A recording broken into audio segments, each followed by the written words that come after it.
BJP கூட கூட்டணி வேண்டான்னு இவங்க சொல்றதுக்கு காரணம் வந்து இவங்க சிவி சண்முகம் நீங்க சொன்ன மாதிரி கேபி முனுசாமி ஜெயக்குமார் சொன்னாங்க. இல்ல ஜெயக்குமார் கொஞ்சம் சாஃப்ட்காரனா ஆயிட்டாரு. இப்போ வந்து மற்றவர்கள் அதாவது மற்றவர்கள் வந்து இப்போ ஒரு ரைடு இப்போ கோயம்புத்தூர்ல இருந்து அவரோட சகல இந்த ராமலிங்கம் அப்படிங்கிறவரோட அந்த ரைடு அந்த என்ஆர் கன்ஸ்ட்ரக்ஷன் ரைடு வந்து நடந்தது. அந்த ரைடை தொடர்ந்து ஒரு அழுத்தம் வந்து கொடுக்கப்பட்டதாகவும் அதனால வந்து இப்போதைக்கு நம்ம அதை வெளிப்படையாக அறிவிக்கணும், தேர்தல் நெருங்கும் போது ஒரு முடிவெடுத்துக் கொள்ளலாம் என்று பேசியதாகவும் ஒரு தகவல் வந்து பொதுவாகவே வந்து வலம் வருது. பாரதிய ஜனதா கட்சியின் அங்க தேசிய தலைமையிடம் வந்து இந்த ரயில்கள் மூலம் ஒரு அழுத்தம் கொடுக்குறாங்க, அதனால இந்த ஸ்டண்ட் எண்டு காட்டுன்னு சொல்றாங்க.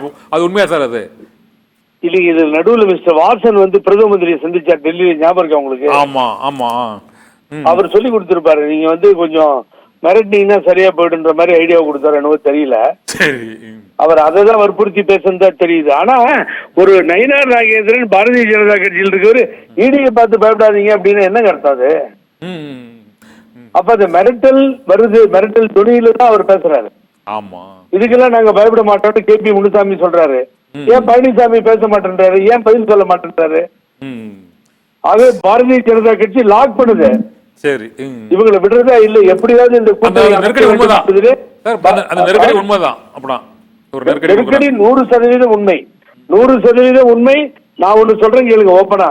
என்னன்னு கேட்டீங்கன்னா கண்ணன், இதை தெளிவுபடுத்தணும்னு விரும்பினா, இவங்களுக்கு இருக்க ஊழல் வழக்குகள், இவங்களுக்கு இருக்க இன்கம் டாக்ஸ் ரைடு எல்லாமும் சுற்றி வளைத்து இவர்களை பிஜேபி முன்னால் போய் நிறுத்தி இருக்கிறது. ஆகவே ஆட்டோமேட்டிக்கா பழனிசாமி இந்த கூட்டணிக்கு ஒத்து வர நிலை ஏற்படும். அதனாலதான் இவர் கூப்பிடுறாரு நயினார் நாகேந்திரன், நீ பேசுற மாதிரி வா, நாங்க பேசுற மாதிரி பேசுறோம், கூட்டணி வந்துரும், எல்லாம் ஒன்னா போடலான்னு சொல்லி. சரி, இந்த கடைசி ஒரு கேள்வி, இந்த அதிமுக பாஜக கூட்டணி இணைவது தொடர்பாக அந்த நிறைவு கருத்தா சொல்லுங்க. அவங்க இந்த கூட்டணி இந்த இணைவது தொடர்பான அறிவிப்பு வந்து எப்போது வெளியாக கூடும்? மற்றொன்று, அண்ணாமலைக்கும் இபிஎஸ்க்கும் இடையே இருந்த அந்த ஊழல் மற்றும் அவர் கூறிய அந்த விமர்சனங்கள், இருதரப்பிலும் கூடிய விமர்சனங்கள், இப்போது கொஞ்சம் சாஃப்ட்காரராக ஒரு ரெண்டு பேருமே ஒருத்தர் இந்த மௌனம் காக்குறாங்களே, இதெல்லாம் அதனால அந்த எல்லாமே முடிவுக்கு வந்த மாதிரியான ஒரு அந்த தேனிலவு முடிவுக்கு வந்த மாதிரியான இது ஏற்கனவே ஒரு பேட் எக்ஸ்பீரியன்ஸ் இருக்கு. என்னன்னு கேட்டீங்கன்னா, அண்ணாமலை ஏமாந்து போய் இவரை கூட்டு போய் மோடி கிட்ட உட்கார வச்சாரு, ஞாபகம் இருக்கா? பிரதமர் மோடி கிட்ட. ஆமா, அப்ப ரெண்டு பேரும் ஒன்னா இருந்துட்டாரு. ஓபிஎஸ் தள்ளி விட்டு இவரை மாத்திரம் கூட்டு போய் உட்கார வச்சாரு. இவரு ஓபிஎஸ் சும்மா பிஜேபி வாழ்க வாழ்கின்றார், அவரை கூட்டு போல அண்ணாமலை. அதையெல்லாம் பண்ணி எல்லா சௌரியமும் பண்ணி கொடுத்து எல்லாத்தையும் பண்ணி கொடுத்த பின்னாடி தான் பச்சை துரோகின்னு இந்த அண்ணாமலை எடப்பாடி பழனிசாமி சொன்னார். அண்ணாமலை இருக்க வரைக்கும் சரியா போகாதுன்னு இப்ப சொல்ல ஆரம்பிச்சிருக்காங்கன்னா, அண்ணாமலையை காலி பண்றதுக்கு ஐடியா பண்றாங்க. அது பிஜேபி இறங்கி வந்து காம்ப்ரமைஸ் பண்ணி அண்ணாமலையை பலிகடா பண்ணிட்டாங்கன்னா அடுத்தது ஏடிஎம்கே அலையன்ஸுக்கு வழிவகுக்கிறதுக்கு ஒரு வாய்ப்பா இருக்கும்னு இவங்க கருதுறாங்க. பட் எப்படியும் இந்த அலையன்ஸ் வேணுங்கிறது தான் அங்க இருக்க வேலுமணி, தங்கமணி போன்றவர்கள் விருப்பம். ஆனா அங்க பிரச்சனை என்னன்னு கேட்டீங்கன்னா, சுத்தி இருக்க எடப்பாடி பழனிசாமி சார்ந்த அடுத்த கட்ட தலைவர்கள் எல்லாருமே இப்ப தூண்டி விட்டு வேடிக்கை பாக்குறாங்க.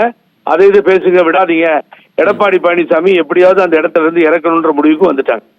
நன்றி சார். இந்த அதிமுக பாஜக கூட்டணி மீண்டும் இணையுமா? அது எப்போது இணையும்? இங்க உள்ள சிக்கல்கள் என்ன உள்ளிட்ட பல்வேறு கருத்துக்களை எங்களோடு ஒண்ணு கண்ணன் சொல்லுங்க சார், சொல்லுங்க.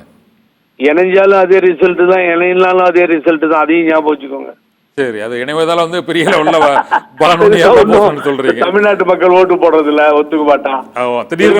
அது ஒரு வேற வழி இல்ல, பிஜேபிக்கு மிரட்டுது, அவ்வளவுதான். ஓகே, மக்கள் முடிவு பண்ணட்டும். நன்றி சார்.